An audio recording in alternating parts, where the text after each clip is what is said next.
actually vote for those tax levies. So that's another method outside of your vote for the commissioners and the governor.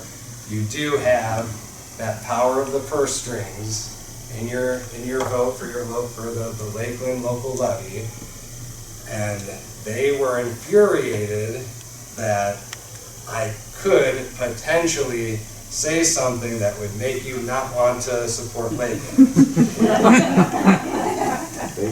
And that is not my intention whatsoever. I want you to continue to support Lakeland. And I've said it hundreds of times in the past year, but we refer to Lakeland as the gem of Lake County.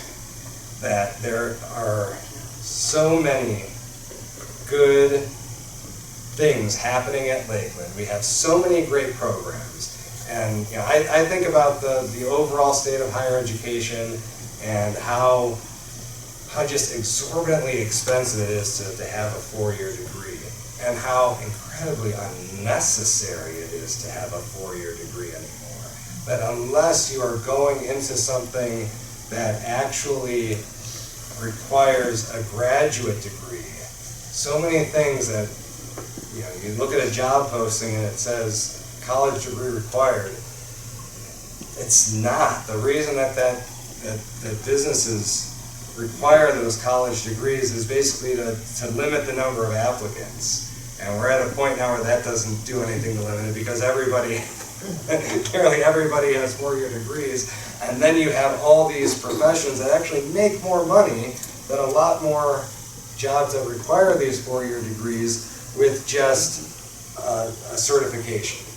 And Lakeland has some great certification programs. And we have a population of young people here who, really shouldn't be going to a four-year college. And Lakeland is a great opportunity for them. And then you think of some of our other programs. I think in particular our nursing program is the best rated program in the state.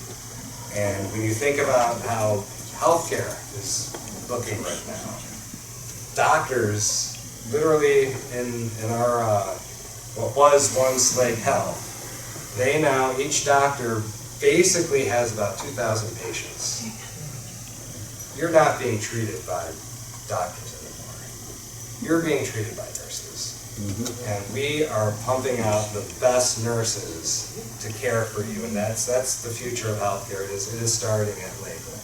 So I do want to emphasize that Lakeland is worth your tax dollars, but that doesn't mean you need to rest on your laurels and think that everything's okay and that you don't have a say. Because the impression that I've got at Lakeland is that there is a tendency to just listen to that echo chamber of what's going on within Lakeland. Since I came on the board, very similar situation as the NOACA meeting, that because it takes place at Lakeland and the faculty are so extremely invested in what the board does, we have a sheet that's that has about 10 lines on it for people to sign up to speak. Faculty come in right away as soon as that sheet is set out, sign up all the spots, and all the board listens to are what the faculty has to say. And as many of you are aware, one of the initiatives that I started on Lakeland, because of all the political controversies and seeing these words in the things that I was asked to vote upon as a Board of Trustee member, I asked to look into the words diversity, equity, and inclusion.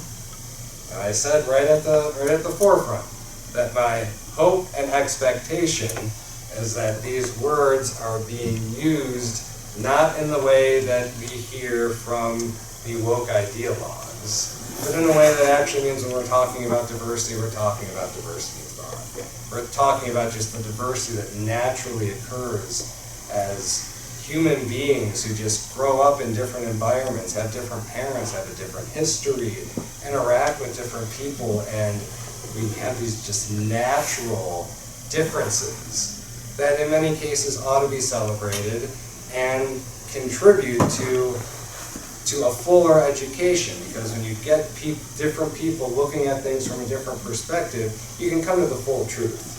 Maybe I almost think of the truth as a diamond that has different facets. That when you're just looking through one facet, you're not looking at the whole diamond. I mean, it takes someone looking at it from that different angle to see the full diamond. And that's what I think of when I think of diversity. And inclusion is much the same way, including everybody regardless of their background and giving them that opportunity to thrive in that academic atmosphere. And equity has, a lot of different meanings, and that's the difference of equity. One of the difficulties when talking about that word. But there's a biblical basis for equity as well. There are several scriptural passages in which God proclaims that He will deal with the nations with equity. So equity can be used in a good way, and I wanted to prove it, but it set off a firestorm. And for months, we had a parade of faculty members and people who otherwise, were not technically faculty members, but otherwise had a connection with the school, who spoke. And our other board members did not really have an opportunity to hear any other perspective than theirs. And so that's the difficulty that we have, is that your voices aren't being heard. So what's the solution to that? One of which is doing what you guys are doing here today. You're getting together, you're forming community with each other, and it is important for you all to go to meetings, not just Lakeland's meetings, but the other school districts' meetings, NOACA meetings, as many meetings as you can. And it's difficult because you all have lives, you all have other things, you have families, and a lot of things you have to do, and it's a matter of picking and choosing, but that's where having an organized group like this, where you can kind of agree how many people are going to go to which event, but it guarantees that your voices are being heard. And the other means is because you don't directly elect me and my fellow board members, but you do directly elect the commissioners, the governor, and when it comes to the governor's appointments, because those appointments only happen by the advice and consent of the Senate, it's important that you also reach out to your state senator. That those are the individuals that if you have any concerns about what's going on at Lakeland, you need to let them know. You need to let our county commissioners know, and you need to let State Senator Serino know. Because they are the ones who ultimately have a say in whether or not we stay on the board or we don't get reappointed. And I'm certainly going to listen to, I was a commissioner appointment, I'm certainly going to listen to what the commissioners have to say. And I would hope that my fellow board members would listen to what the commissioners have to say. And I will say that I've heard it been said that politics happens out there, it shouldn't happen at Lakeland. That's the kind of technocratic, progressive attitude that I don't think is necessarily appropriate. There are some things that we have to decide and not let politics necessarily influence us. But when I hear that there's no role for politics within Lakeland, it sounds to me like the people shouldn't have a say at all. And you guys do need to have a say. And if there are people on any board, whether or not it's Lakeland or any of the other boards that are appointed by the commissioners in this county, or that are indirectly elected like NOACA is, and that they say that people shouldn't have a say in my decision, you need to let that appointing authority know that that can't be tolerated. That you are going to make your vote for the next county commissioner based on what their appointees are doing on the boards that those commissioners appoint to. Yeah, 4 minutes. 4 minutes. Okay. Because ultimately, sovereignty is in us as a people. And if we allow political apathy to take root, and I think that is ultimately the problem our country faces, is when we look at the people who, again, comparing it to the late 19th century, when you had so many people actually registered, involved with political parties, compared to what it is today, the number of people who would be actively involved in churches, actively involved in social groups. There's a lot of reasons for why that isn't the case today. But what it ultimately leads to is a sense of apathy where it's not my problem, and then you can't have a functional democracy where you have people who don't participate. So you guys all need to participate. I love what I've seen so far with what you guys are doing and what you're able to do. I wish you all the best in all your future efforts, because there's, you listen to the media and you listen to what's happening in the world, they make it seem like what's happening in Ukraine is what is going to decide the fate of democracy. What happens, what you all do once you leave this room, that is what's going to affect the fate of democracy. Because the more people you can get to get involved, and I encourage you, get involved in partisan politics. Join your party of preference. I have a guess at which one you end up choosing. But hold their feet to the fire, because the more apathy there is, the less involvement there is. The people who have an interest in what happens are going to be the ones calling the shots. At Lakeland, it will be the people who work there who will call the shots. When it comes to anything happening at the state level, the federal level, when it comes to regulations, it's a concept called regulatory capture. The more regulations the state has the power to do, the industry who is regulated ends up going to the regulators, whether or not it's the legislators or the administrators of the administrative state, and tells them, this is what you need to do, or if you don't do it our way, our whole business is going to go out. And then that's how you get the big businesses who end up calling the shots, benefiting themselves, kicking small businesses to the curb, and you have a technocratic oligopoly. That's what we're facing right now. The way to combat it is by being involved, getting involved in local partisan politics, holding our politicians' feet to the fire, and making your voice heard, rather than the interested groups and having them running their own business. Thank you.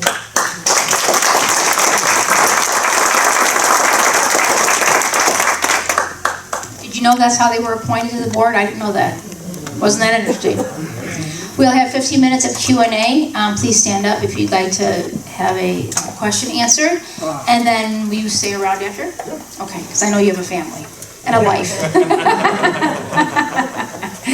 All right, first question, please. Please stand.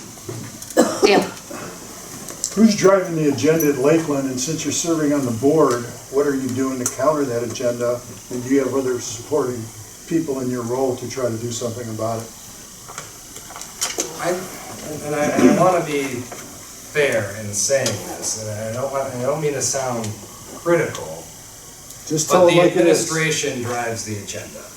That there has been, over the course of years, kind of default position of the Board of Trustees. Whatever the administration proposes, we just vote on, we all shake hands, and we go home. And I'm trying to work with our board members to be a little bit more have a role of oversight.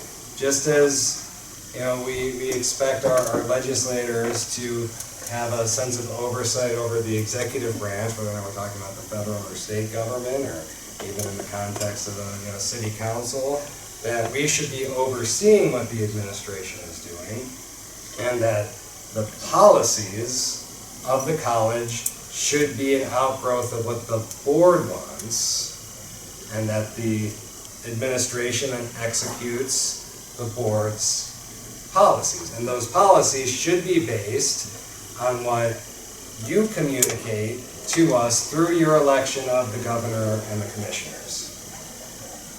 So that's my vision. That's not what's currently happening at Lakeland, and I'm doing what I can to try and create a better sense of balance between them. Matt, Brian Massey, you know that I've been to lots of meetings. And what I've experienced is Lakeland, they've had a 50% drop in enrollment. We, taxpayers, chip in $19 million a year on our taxes. I find out when you made the announcement about the diversity, inclusion, and equity, I took a video of a faculty member that just excoriated you and said that the cornerstone of Lakeland Community College is diversity, inclusion, and equity. Every time I've gone to a meeting, I feel like I'm one of maybe 2 or 3 conservatives in that group. They're leftists all the way across. So this diversity, inclusion, and equity, and it starts with Morris Beverage. So let us not kid ourselves that we've got an institution that's representing the majority of people in Lake County. I've had business leaders tell me that they cannot get Lakeland to come up with programs that will help the manufacturing environment in Lake County. In fact, kids have to go to Lakeland Community College to get the courses that Lakeland won't produce. So why should we continue to give them $19 million a year? I would love to speak to those business leaders. I will tell you that when I first came onto the board, I said I want to be an ambassador for the school.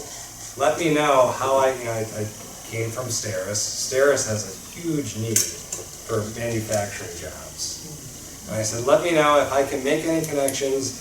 Who else, again, we have a huge manufacturing base here in our county. And you just go down Tyler Boulevard, and it's everywhere. And you just see manufacturing jobs available. It's all over the place. And I offered, and the administration did not take me up on that offer.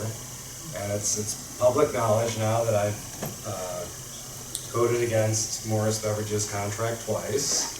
And we are in the process of beginning a presidential search. So this is another area where it would be important for you to reach out to the commissioners, State Senator Serino, even the governor, talking about what you would want to see in a future president of Lakeland College and what you believe the goals and priorities are. And I certainly want, if there are certain courses that Lakeland isn't teaching and needs to be taught, we did approve the construction of a whole new engineering building. We were told that's what we need to teach the classes that we need to have these certain certifications. And I would love to have that confirmation from people in the industry, because I haven't heard it directly from them. I've heard it from the administration. They told this is what we need. And I would like to trust the administration when they say, this is, we need this new complex because right now we can only do so many courses. When we get this complex, we'll be able to teach all the courses that we have. So I want to trust them. That's the information I'm provided as a board member. If there are individuals out there in the business community and the manufacturing sector who can confirm that, they should be coming to our meeting too. And I would love to get their information so I can talk to them personally. I would hope that the replacement is not Morris Beverage, part 2. That it's somebody that is different. And as I understand it, there's 2 board members that are up for reappointment or re-election. Is that correct? The next appointments will be made in March of 2020. So it's important then that we don't really select a replacement for Morris Beverage with these current board members, and we should wait until after March, until perhaps 2 new board members that probably have a more conservative leaning than what is currently on that board. Is that correct? I would encourage you to just reach out to the commissioners and tell them what your expectations are, because perhaps the current board members will then listen to that, because my understanding is that they will be reappointed. And I enjoy working with them, and I would love to have them work with me rather than against me in that. Two more things if I may, just real quick. From a source, they sent me Morris's musings. I guess this is an internal document that he sends to his staff, and it had to do with he wanted to have a meeting with all the board members to see if the board members thought that really they were preaching the diversity, equity, and inclusion. And he, in the letter that he said that he, polled all the trustees, and the trustees said that they did not think that the diversity, equity, and inclusion was an integral part of Lakeland. Is that correct? Is that true, what Morris was saying? I don't recall that specific communication. I'll just say that the committee to review diversity, equity, and inclusion language was passed with a supermajority vote. I think it's fair for me to say that even though Morris had originally proposed this idea in a sense, the way it came out was my very first meeting, I got this planning document that had diversity, equity, and inclusion all in it. And I was fine with the diversity language based on the context that it was in those documents. But I was not sure what the administration was trying to get across with their references to equity and inclusion. So I made a motion to strike that language, and rather than actually have a vote on that motion, he proposed tabling it and having it sent to a committee for review. So I thought, okay, then we'll have a committee to look at it everywhere, so we don't have to be having the same battle every single time I get a document with diversity, equity, and inclusion in it. And he did not like that particular idea, and so he proposed, as before we voted on this, that it be something that should be required to have a supermajority vote to pass. And knowing where my fellow board members stood on it, I said I don't think it needs a supermajority vote, but I'll concede that this is the type of vote that would deeply affect, the Lakeland as an institution should require a supermajority vote, and it did pass on a supermajority vote basis. Yes, but I went to the first DIE committee, and you put it on hold because Senator Serino's Senate Bill 83. They said, well, let's hold off for 6 months to see what happens with the Senate Bill 83, correct? Correct. Well, I just want to let you know that today I found out that Cleveland State voted unanimously to put thumbs down on Senate Bill 83. So Senator Serino's got, Can you comment on Just about Senate Bill 83? I can. I've read the bill. What does the bill say? I'm not sure people understand. Yeah, Senate Bill 83 is a comprehensive overhaul of higher education. It actually, the part that affects the work of the committee regarding diversity, equity, and inclusion language is that it has a series of topics that are considered controversial topics that would basically, end up requiring Lakeland to take a lot of those topics out of its official documents. But the overall scope of that portion, in my view, is really to encourage that intellectual diversity. There are a series of requirements in that regard about how students are to be rated and how teachers are to be rated on whether or not they are actually allowing for intellectual diversity in their classrooms. And this is something that a lot of the faculty unions in the different higher educations are very against, because they like grading students, they don't like being graded themselves. Probably the biggest thing that the unions have against the bill, though, is that it does prohibit teachers from, in higher education only, from striking. And there are a lot of other things in this bill, one of which is shutting down all the Confucius Institutes.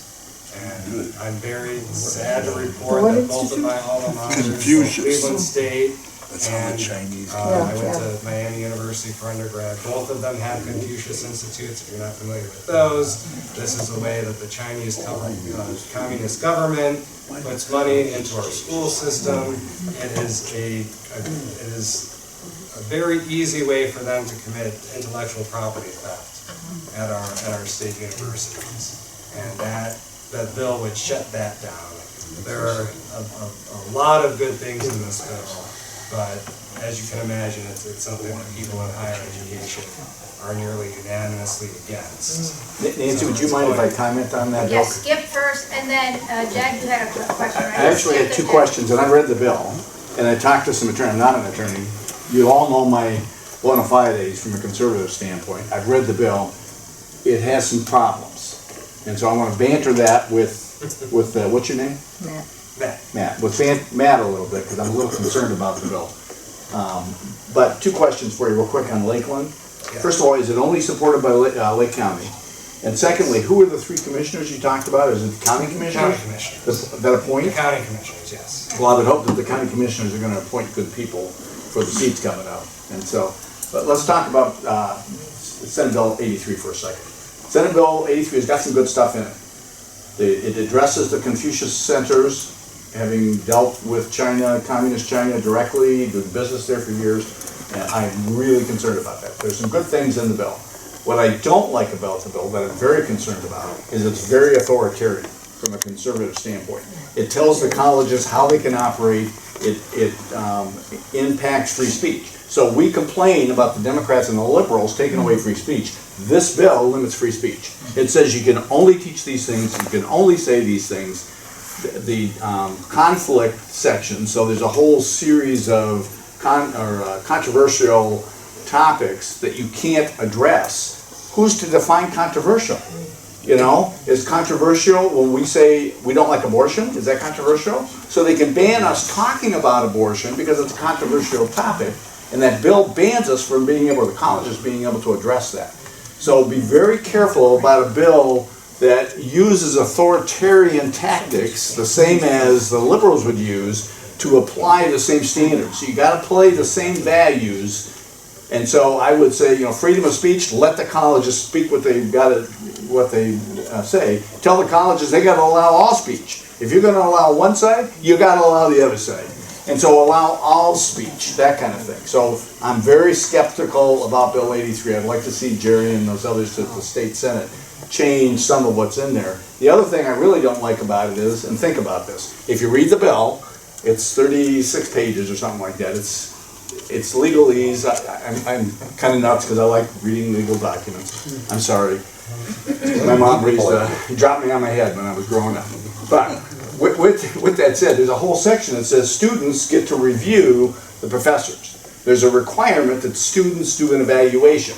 Can you imagine a woke set of students evaluating conservative professors and impacting, and it's weighted pretty heavily on being able to get the professors out and not getting tenure if the students, if they have so many bad evaluations. And so again, you have to look at it from two sides. It's not a simple, and I know what the intent was, but you can't use authoritarian tactics. You know, Hitler thought he was doing a good thing. I'm not trying to compare this to Hitler, but you know the point I'm trying to make. You know, you got to be careful. So anyway, that's my comment. Do you have any thoughts on that?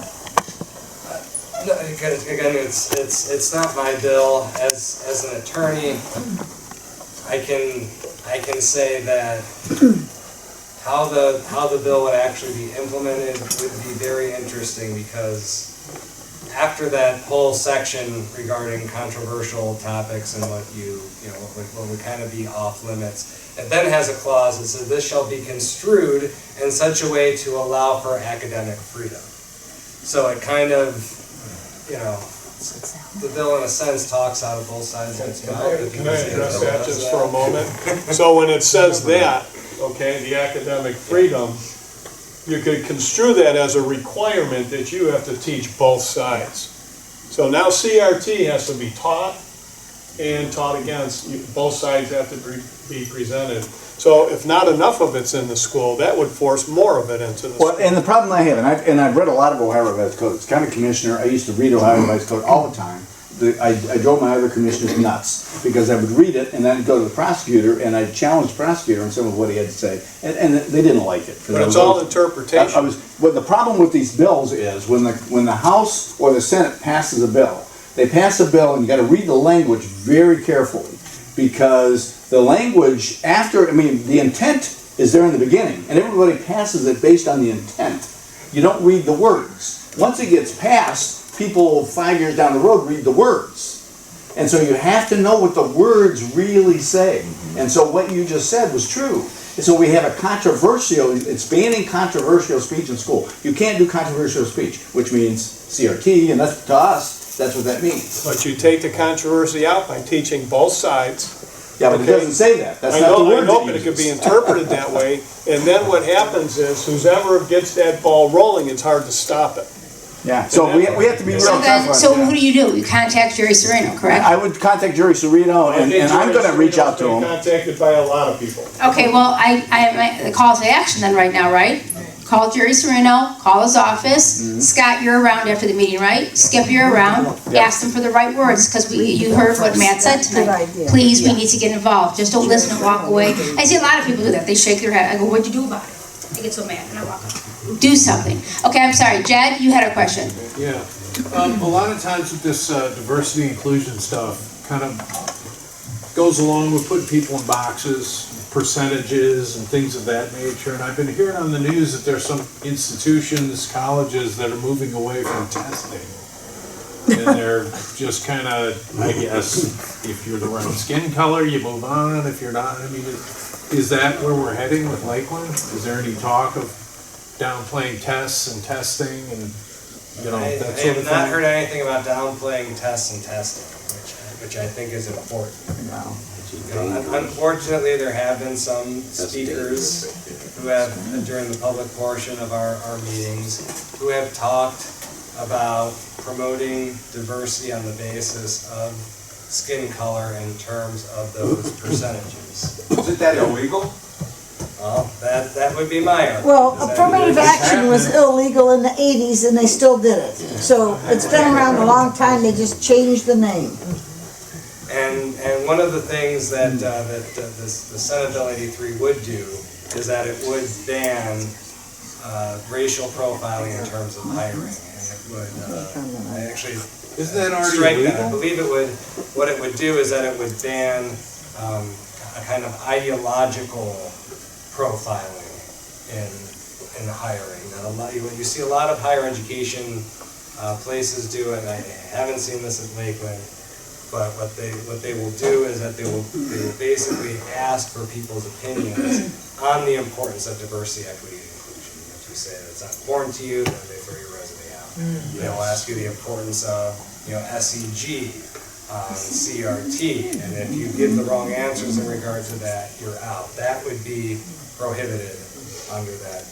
Called that Senate bill discrimination. would go into effect. So it has good and bad all mixed up together, like the double works and great. Of course. Okay. Okay, 2 more questions, and then you're around, right? Yes. Madeline? Yeah, you had mentioned how the board members are appointed, and you said either through the governor or through commissioners. Is there a way that we could find out how each individual who appointed them so that we can hold their feet to the fire and not liking what they're saying? No, it's all a matter of public record. I was appointed to a term that actually began in March of 2021. So my term expires in March of 2026. I was appointed last year because the individual who had my seat, in a sense, before me moved out of the county and therefore was not eligible to serve anymore. And so I'm basically serving the unexpired remainder of his term. How did you get picked? I was basically, just like all board appointments that the commissioners appoint, there's an application form that's available on the county commissioner's website, and filled it out, sent it to their clerk, and then got the phone call that I was going to be chosen, and then they appointed me. So that's just there, and there are dozens of different county boards and agencies that are appointed in that fashion. Was there one more question then? Yes, my question is about, you said that the only people that can speak are the first 10 that sign up, and it's always the teachers. Isn't there a remedy to making sure that you're getting public speakers coming in? It seems like the people that are in there are running everything, so nothing's going to change. It's all internal. And it's kind of surprising to me because everybody that you're talking about who picks these board members are Republicans all the way down the line. How did we get up? Is the board mainly liberal, would you say? No, I wouldn't say that. Then why are we pushing this DIE, as Brian said? Yeah. And how, specifically though, I wanted to know, how can you change it so the public, I mean, would we have to go to the commissioners and say, hey, you've got to open up 10 more slots, or you've got to limit the teachers? So I mean, that's ultimately up to the chairperson of the board in terms of how she runs the meeting. And who's that? And that is Jerry Lee Rispoli is our current chairperson. And I would say in terms of our board, again, they passed this with a supermajority vote last year. They were not big fans of, they're not, I wouldn't say they're liberals in any sense in terms of leftist liberals. And they have a lot of sympathy towards our position, but they're human beings. When they go into those meetings and just hear that one side, they think, I'm going to be crucified if I do the wrong thing here. And that's why we need to shore them up and show them that they're only listening to a very small, they're just listening to a small percentage of the faculty at Lakeland. Lakeland is not an institution that just has, far left liberals in every single teaching and administrative position. It's been communicated to me that there's a fairly even split between Democrats, Republicans, liberals, conservatives in both our faculty and staff and administration at the school, but particularly through the faculty union. They gin up their own members, and they're the ones that come and speak, and so we're listening to maybe the loud 10% of the faculty, showing just their perspective, but it gives a false illusion that this is what the school believes, and if our board does anything against that there's going to be some sort of trouble. So we need to have I would love to hear from other faculty members who are share that same perspective that's been given to our board, and again, hearing from the general public. When is the sign-up sheet put out? What time? I have no idea. I'm I'm coming in from Ashtabula County. Every time I usually get there, I try and get there about 15 minutes before the meeting starts. But there have been times where no one's, just one or two people have signed up to speak, like this past meeting. How can we find out what time that sheet's put out? I would contact Pam Clark from the president's office. I'm sure a few hours earlier. Yeah, you can get on their, I'm on, Pam Clark does send me a notification every time there's a meeting. She sends me an email, so you can get that. So the public can speak Yes. there. And I haven't had trouble speaking. I've been able to sign up. Great. Big hand for Matt.